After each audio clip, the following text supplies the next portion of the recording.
Hello friends, this is गरिमा शर्मा। आज के इस वीडियो में फ्रेंड्स एक बार फिर से मैं आपके लिए लेके आई हूँ नॉर्थर्न कोलफील्ड्स लिमिटेड द्वारा निकाली गई 1500 वैकेंसीज़। यस, बिल्कुल सही सुना आपने। नॉर्थर्न कोलफील्ड ने 1500 वैकेंसी निकाली है अप्रेंटिस के लिए। इसका जो नोटिफिकेशन रिलीज़ हुआ था वो हुआ था 16 जुलाई 2020 में, और जो एप्लीकेशन स्टार्ट हुए हैं वो हुए हैं 17 जुलाई 2020 से, यानी कि 17 जुलाई 2020 से। तो नॉर्थर्न कोलफील्ड ने जो ये वैकेंसी निकाली है, देखिए जितने भी इंटरेस्टेड कैंडिडेट्स हैं जो कब से वेट कर रहे थे इस तरह की वैकेंसी का, उनके पास ये एक गोल्डन अपॉर्चुनिटी है अप्लाई करने के लिए। तो फ्रेंड्स, इस वीडियो में आज हम डिस्कस करेंगे क्या प्रोसेस है, किस तरीके से आप अप्लाई कर सकते हैं, नंबर ऑफ सीट किस तरीके से कैटेगराइज की गई हैं अलग अलग कैटेगरी के लिए, अलग अलग वर्गों के लिए। तो वीडियो को लास्ट तक ज़रूर देखिएगा, जिससे कि आपके लिए ईजी होगा ये समझना कि क्या प्रोसेस है, किस तरीके से आप अप्लाई कर सकते हैं और किस तरीके से आप ये जॉब पा सकते हैं। तो स्टार्ट करते हैं। देखिए, नॉर्थर्न कोलफील्ड की अगर हम बात करें तो जो वैकेंसी निकाली है टोटल है 1500, लेकिन इसे किस तरीके से कैटेगराइज किया गया है वो देखेंगे। इसे जो कैटेगराइज किया गया है, देखिए अलग अलग ट्रेड के लिए निकली हुई है ये वैकेंसी। तो जो सबसे पहला ट्रेड इन्होंने दिया है वो है वेल्डर गैस एवं विद्युत। तो वेल्डर गैस एवं विद्युत की अगर हम इसे अलग अलग कैटेगरी में वर्गीकृत करके देखें 1500 वैकेंसी को, तो अनारक्षित वर्ग के लिए यानी कि अनरिजर्व्ड कैटेगरी के लिए जो टोटल सीट है वो रखी गई है यहाँ पे 51। जो अन्य पिछड़ा वर्ग है उसके लिए जो सीट्स रखी गई है वो 15 रखी गई है। अनुसूचित जाति वाले जो आवेदन करना चाहते हैं कैंडिडेट, उनके लिए 14 सीट्स हैं। अनुसूचित जनजाति कैंडिडेट्स के लिए 20 सीट है। इसके अलावा उपयुक्त दिव्यांग श्रेणी यानी कि OL 1 लाख या फिर हियरिंग इम्पेयरमेंट, दो तरीके के कैंडिडेट्स को इसमें इंक्लूड किया गया है, उनके लिए 2-2 सीट्स रखी गई हैं। इसके अलावा अगर हम बात करें न्यूनतम शारीरिक आवश्यकता वाले candidate SST, WO, BN, MF और SC के लिए टोटल नंबर ऑफ सीट्स जो हैं वो 4 हैं। तो कुल मिला के अगर हम बात करें वेल्डर गैस एवं विद्युत डिपार्टमेंट ट्रेड के लिए जो टोटल नंबर ऑफ सीट्स हैं सभी वर्गों को मिला के वो कितनी है? 100।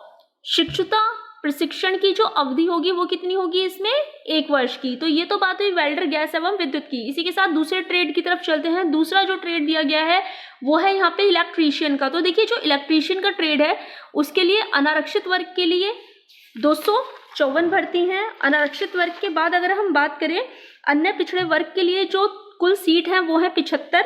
उसके अलावा अनुसूचित जाति के लिए जो सीट है वो है 71 और अनुसूचित जनजाति के लिए 100 है। इसी के साथ उपयुक्त दिव्यांग श्रेणी के लिए जो सीट दी गई है 10-10 सीट है, दोनों के लिए, एक पैर वालों के लिए भी और श्रुति बाधित यानी कि हियरिंग इम्पेयरमेंट वालों के लिए भी। अब अगर बात करें हम SST.WL/MF/SE वालों के लिए, तो टोटल नंबर ऑफ सीट है उनके लिए 20। तो कुल मिला के जो सीट्स हैं वो है यहाँ पे 500 और जो अवधि होगी वो होगी कितने वर्ष की? प्रशिक्षण अवधि वो होगी 1 वर्ष की। तो देखिए, प्रशिक्षण अवधि तो इसमें सभी में 1 वर्ष है। अब बात करते हैं हम फिटर की। तो फिटर के लिए जो अनारक्षित वर्ग है 406 वैकेंसी है, जो कि अपने आप में ही बहुत ज़्यादा है। जितने भी इंटरेस्टेड कैंडिडेट्स हैं बिल्कुल अप्लाई कर सकते हैं। इसमें अगर हम बात करें अन्य पिछड़े वर्ग के लिए, तो वहाँ पे भी कुल संख्या जो है भर्तियों की वो 120 दी गई है। 120 सीट अवेलेबल है। अनुसूचित जाति के लिए 114 है और अनुसूचित जनजाति के लिए 160 है। इसी के साथ जो डिसेबल्ड कैंडिडेट्स हैं उनके लिए 16-16 है, 1 लाख वालों के लिए भी और हियरिंग इम्पेयरमेंट वालों के लिए भी। और SST, WO, BN, LP, PKC, MF और SC वालों के लिए 32 सीट्स रिजर्व रखी गई हैं। तो कुल मिला के जो योग बनता है सिर्फ फिटर के लिए जो नंबर ऑफ सीट है वो है 800 और इनकी भी जो प्रशिक्षण अवधि होगी कितनी होगी? 1 वर्ष की। अब बात करते हैं मोटर मैकेनिक की ट्रेड की। तो ये सबसे लास्ट ट्रेड है। देखिए, इसमें जो नंबर ऑफ सीट दी गई है अनारक्षित वर्ग के लिए 51 सीट है। जो 15 सीट दी गई है वो है अन्य पिछड़े वर्ग के लिए। अनुसूचित जाति के लिए 14 है, अनुसूचित जनजाति के लिए 20 है। फिजिकली डिसेबल्ड कैंडिडेट्स के लिए 1 लाख और हियरिंग इम्पेयरमेंट के लिए 2-2 सीट रखी गई हैं। SST, WO, BN, PP और MF के लिए 4 सीट्स रिजर्व की गई हैं। तो कुल जो योग बनता है यहाँ पे भी मोटर मैकेनिक का वो कितना है? 100 सीट्स का। तो देखिए, सबसे ज़्यादा सीट फिटर के लिए निकली हुई हैं, उसके बाद इलेक्ट्रीशियन के लिए हैं और उसके बाद वेल्डर गैस एवं विद्युत के लिए और मैकेनिक मोटर के लिए इक्वल सीट्स रखी गई हैं। तो कुल मिला के जो योग है 1500 है, जो कि अपने आप में बहुत ज़्यादा है। तो जितने भी इंटरेस्टेड कैंडिडेट्स हैं अपनी कैटेगरी के अकॉर्डिंग क्या कर सकते हैं? बिल्कुल अप्लाई कर सकते हैं आप, और अभी काफ़ी टाइम है एप्लीकेशन के लिए भी। आगे बढ़ते हैं इसी के साथ। अब ये तो बात हुई किस तरीके से सीट है। अब देखते हैं कि क्या क्या योग्यताओं की जरूरत होगी आपको, तभी आप अप्लाई कर पाएंगे, तभी आप एलिजिबल होंगे इन पोस्ट के लिए। तो सबसे पहले देखिए, जैसे कि 4 ट्रेड के लिए ये वैकेंसी निकली है, तो पहला ट्रेड है हमारा वेल्डर। तो वेल्डर की अगर हम बात करें, गैस एवं विद्युत के लिए है, तो इसके लिए आपको क्या बेसिक क्वालिफिकेशन होना जरूरी है, 8वीं या फिर और ITI। देखिए 8वीं पास होना जरूरी है और उसी के साथ ITI उत्तीर्ण होना किस ट्रेड में, वेल्डर में। बिल्कुल जिस ट्रेड के लिए आप अप्लाई कर रहे हैं उस ट्रेड में ही ITI होना जरूरी है। इसी के साथ NCET या SCVT मान्यता प्राप्त केवल यूपी और MP स्थित संस्थानों से। आपने ITI किया हुआ है तो वो कहाँ से होना चाहिए, या तो आपका हो यूपी या फिर MP के मान्यता प्राप्त संस्थानों से। अब बात करते हैं हम इलेक्ट्रीशियन की। तो देखिए अगर आप वेल्डर और गैस विद्युत के लिए अप्लाई कर रहे हैं, तो अगर आपने सिर्फ 8th स्टैंडर्ड पास किया हुआ है, उसके साथ आपके पास ITI है वेल्डर ट्रेड में, तो आप एलिजिबल हैं, अप्लाई कर सकते हैं। लेकिन अगर इलेक्ट्रीशियन की बात करें तो उसके लिए आपके पास क्या होना जरूरी है, मैट्रिकुलेशन यानी कि 10वीं होना और उसी के साथ ITI होना इलेक्ट्रीशियन ट्रेड में, जो कि NCVT या फिर SCVT मान्यता प्राप्त हो। कहाँ से, सिर्फ यूपी से या MP से, उत्तर प्रदेश या मध्य प्रदेश के संस्थान से। ये तो बात हुई इलेक्ट्रीशियन की। अब चलते हैं फिटर की तरफ। देखिए फिटर जो है, फिटर के लिए भी आपके पास 10वीं पास होना जरूरी है और इसके साथ ही ITI होना जरूरी है फिटर ट्रेड में, जो कहाँ से मान्यता प्राप्त होना चाहिए, किस संस्थान से, SCVT या NCVT से, कि सिर्फ यूपी और MP के स्थित संस्थानों से। अब हम बात करते हैं सबसे लास्ट ट्रेड की, मोटर मैकेनिक हेतु। तो इसके लिए भी जो क्वालिफिकेशन, जो योग्यता चाहिए आपको, 10वीं होना और उसी के साथ ITI mechanic motor mechanic trade में NCVT या SCVT मान्यता प्राप्त, कि सिर्फ कहाँ से, यूपी और MP स्थित संस्थानों से होना जरूरी है। तो ये तो बात है बेसिक की। देखो बेसिक ठीक है आपके पास। अगर आप इलेक्ट्रीशियन, फिटर और मोटर मैकेनिक के लिए अप्लाई करते हैं तो 10th के साथ ITI चाहिए, और अगर आप वेल्डर के लिए करते हैं तो 8th क्लास के साथ ITI चाहिए। लेकिन कितने मार्क्स होना जरूरी है, देखिए अगर बात करें सभी सामान्य और OBC वर्ग के लिए, तो न्यूनतम 50% अंकों के साथ जो संबंधित ट्रेड है आपका, उसका फुल टाइम कोर्स होना जरूरी है। ऐसा नहीं है कि आपने पार्ट टाइम किया या प्राइवेट किया है तो आप एलिजिबल नहीं है, फुल टाइम कोर्स होना जरूरी है। जो आपका किस संस्थान से होना चाहिए, NCVT SCVT, जो कि यूपी या MP स्थित संस्थानों से मान्यता प्राप्त हो। तो ये तो बात हुई सामान्य और OBC वर्ग के लिए। अब बात करते हैं आरक्षित वर्ग यानी कि अनुसूचित जाति, अनुसूचित जनजाति और दिव्यांग उम्मीदवार यानी कि फिजिकली डिसेबल्ड कैंडिडेट्स। तो उनके लिए कितने परसेंट चाहिए, 45%। बिल्कुल अगर आपके पास 50% मार्क्स हैं जनरल कैटेगरी से और आप बिलोंग करते हैं OBC वर्ग से, तो आप 50% अंकों के साथ अप्लाई कर सकते हैं। और अगर आप आरक्षित वर्ग से यानी कि शेड्यूल कास्ट, अनुसूचित जाति, अनुसूचित जनजाति और फिजिकली डिसेबल्ड कैटेगरी से बिलोंग करते हैं, तो अगर आपके 45% मार्क्स हैं तो बिल्कुल आप एलिजिबल हैं इस वैकेंसी के लिए और आप अप्लाई कर सकते हैं। ठीक है फ्रेंड्स, तो ये तो बात हुई एलिजिबिलिटी क्राइटेरिया क्या है। तो अब देखिए आपकी जो यहाँ पे कट ऑफ डेट दी गई है वो है 31/12/2019। तो जो योग्यताएं आपको यहाँ बताई गई हैं और जो आयु आपको बताई जाएगी अभी, वो कब तक, कट ऑफ कब तक के लिए दी गई है, उसकी दी गई है 31/12/2019 तक की डिग्री आपके पास होनी जरूरी है। तो ये कट ऑफ डेट निर्धारित की गई है। तो अब आगे बढ़ते हैं इसी के साथ। अब बात करते हैं आयु की। देखिए जो आपकी एज है, कट ऑफ डेट हम देख चुके हैं 31 दिसंबर 2019 है। उस डेट तक आपकी जो आयु है न्यूनतम 16 वर्ष और अधिकतम कितनी होनी चाहिए, 24 वर्ष। बिल्कुल 16 से 24 वर्ष तक के बीच के जितने भी कैंडिडेट्स हैं और इंटरेस्टेड हैं और क्वालिफिकेशन ये आपके पास है, तो आप एलिजिबल हैं और अप्लाई कर सकते हैं। अब बात करते हैं आयु में छूट की। तो देखिए अनुसूचित जाति और जनजाति के जो भी अभ्यर्थी हैं, जो भी कैंडिडेट्स हैं, उन्हें 5 वर्षों की छूट दी जाएगी, यानी कि उनकी मैक्सिमम एज कितनी हो जाती है, 29 वर्ष। अगर आप 29 वर्ष तक के हैं तो भी आप क्या कर सकते हैं, अप्लाई कर सकते हैं। और अगर हम बात करें OBC की, नॉन क्रीमी लेयर की, तो उन्हें 3 वर्षों की छूट दी जाएगी, यानी कि मैक्सिमम 27 वर्ष तक अधिकतम आप क्या कर सकते हैं, अप्लाई कर सकते हैं। कि जो कैंडिडेट 27 वर्ष के हैं उन्हें भी निराश होने की जरूरत नहीं है, आप भी एलिजिबल हैं और अप्लाई कर सकते हैं अगर आप OBC से बिलोंग करते हैं।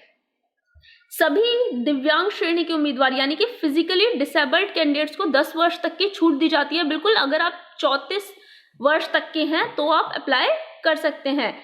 और जो अनुसूचित जाति, अनुसूचित जनजाति के लिए 50 वर्ष है और OBC नॉन क्रीमी लेयर के दिव्यांग श्रेणी के उम्मीदवारों के लिए 13 वर्ष की छूट है। तो देखिए छूट आप समझ चुके हैं, जिस कैटेगरी से भी आप बिलोंग करते हैं आप समझ गए होंगे अब तक कि इतनी इतनी छूट आपको उम्र में दी गई है।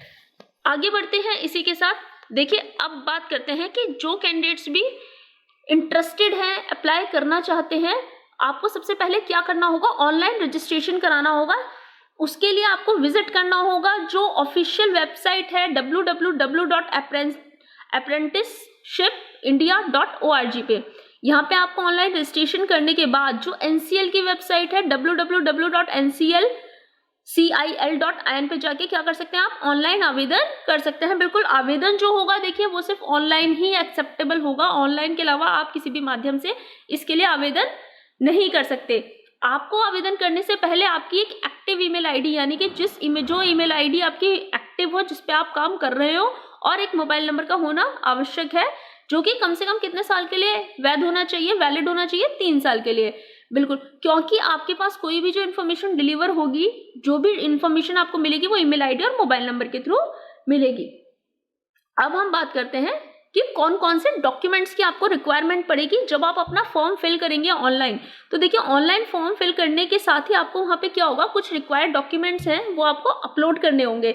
तो अपलोड करने के लिए डॉक्यूमेंट्स आप पहले से स्कैन करवा के रख सकते हैं, करके रख सकते हैं अपने पास। तो इसमें जो डॉक्यूमेंट्स आपको चाहिएंगे, सबसे पहले आपका रिसेंटली एक कलर्ड पासपोर्ट साइज फोटोग्राफ होना चाहिए जो कि आपने 6 महीने के अंदर अंदर क्लिक किया हो। दूसरा, आपके स्व हस्ताक्षर यानी कि सेल्फ सिग्नेचर होना जरूरी है। माता पिता या संरक्षक के हस्ताक्षर होना जरूरी है। ITI की मार्कशीट और ITI प्रमाण पत्र होना जरूरी है। जिस ट्रेड के लिए भी आप अप्लाई कर रहे हैं उस ट्रेड में जो आपने ITI किया होगा उसकी मार्कशीट और उसका प्रमाण पत्र। जन्म तिथि के प्रमाण पत्र के रूप में आप 8वीं या 10वीं का अंक पत्र रख सकते हैं। पैन कार्ड, आधार कार्ड, अगर आप किसी अलग वर्ग के लिए अप्लाई कर रहे हैं, सामान्य या फिर अनारक्षित वर्ग के अलावा, तो आपको वहां पे क्या देना होगा, जाति प्रमाण पत्र देना होगा, PWD प्रमाण पत्र जो सक्षम प्राधिकारी द्वारा जारी किया गया हो। बैंक खाता विवरण यानी कि अपने बैंक अकाउंट की डिटेल्स भी आपको यहाँ स्कैन करके देनी होंगी। इसी के साथ अब बात करते हैं आप ऑनलाइन अप्लाई कैसे कर सकते हैं। देखिए 2 स्टेप में होगा आपका ऑनलाइन जो आप अप्लाई करेंगे। पहला स्टेप वही होगा, apprenticeshipindia.org पे जाएंगे, रजिस्ट्रेशन करेंगे। वहाँ पे आपको पूरा प्रोफाइल को पूरा करके पोर्टल पर रजिस्ट्रेशन आपका जब हो जाएगा, ऑनलाइन रजिस्ट्रेशन करने के बाद क्या करना होगा आपको, आपका जो नेक्स्ट स्टेप होगा, आप विजिट करेंगे कहाँ पे, www.ncil.cil.in पे। वहाँ पे जाने के बाद कैरियर टैब में जाएंगे आप, वहाँ पे ऑनलाइन भर्ती पे क्लिक करेंगे। ऑनलाइन भर्ती पे क्लिक करने के बाद आपके साथ आपको ऑप्शन मिलेगा NCL ऑनलाइन आवेदन शिक्षुता प्रशिक्षु प्रशिक्षण 2020-21। इस लिंक पे आप जब क्लिक करेंगे तो वहाँ पे आपके सामने एक विंडो खुल के आएगी। वहाँ से आप क्या कर सकते हैं, अप्लाई कर सकते हैं। वहाँ पे जो भी इंस्ट्रक्शंस आपको दिए जाएंगे उन्हें फॉलो करते हुए आप आवेदन करेंगे और वहाँ पे जितनी भी रिक्वायर्ड डिटेल्स हैं वो फिल करने के बाद आपको क्या करना होगा, आप जो भी डॉक्यूमेंट्स हैं वो सभी वहाँ पे अपलोड करने होंगे। इस तरीके से आपका फॉर्म फिल हो जाएगा। देखिए यहाँ जो सिलेक्शन का प्रोसेस होगा वो मेरिट बेस होगा, मेरिट बेस सिलेक्शन का प्रोसेस रखा गया है। अब बात करते हैं ऑनलाइन आवेदन की तिथि की। तो देखिए ऑनलाइन आवेदन की जो स्टार्टिंग डेट है, जो एप्लीकेशन स्टार्ट हुए हैं, रजिस्ट्रेशन आपके शुरू हो चुके हैं देखिए 17 जुलाई 2020 से, और इसकी जो लास्ट डेट होगी, जो अंतिम तिथि होगी ऑनलाइन आवेदन की, वो है 16 अगस्त 2020 शाम 5 बजे तक। तो आपके पास समय है, पूरा 1 महीने का समय है, आप इजीली आवेदन कर सकते हैं। लेकिन लास्ट का वेट मत कीजिएगा, जितनी जल्दी से जल्दी हो सके। अगर आप देख चुके हैं, समझ चुके हैं इस वीडियो से क्या क्या क्वालिफिकेशन की रिक्वायरमेंट है, आप उन सभी रिक्वायरमेंट्स को अगर पूरा करते हैं तो बिल्कुल आप एलिजिबल हैं और आप अप्लाई कर सकते हैं। तो फ्रेंड्स आज के लिए बस यहीं तक था। नेक्स्ट वीडियो में फिर मिलूंगी आपसे एक नई वैकेंसी के साथ, एक नई जॉब के साथ। तब तक के लिए थैंक यू, गुड बाय।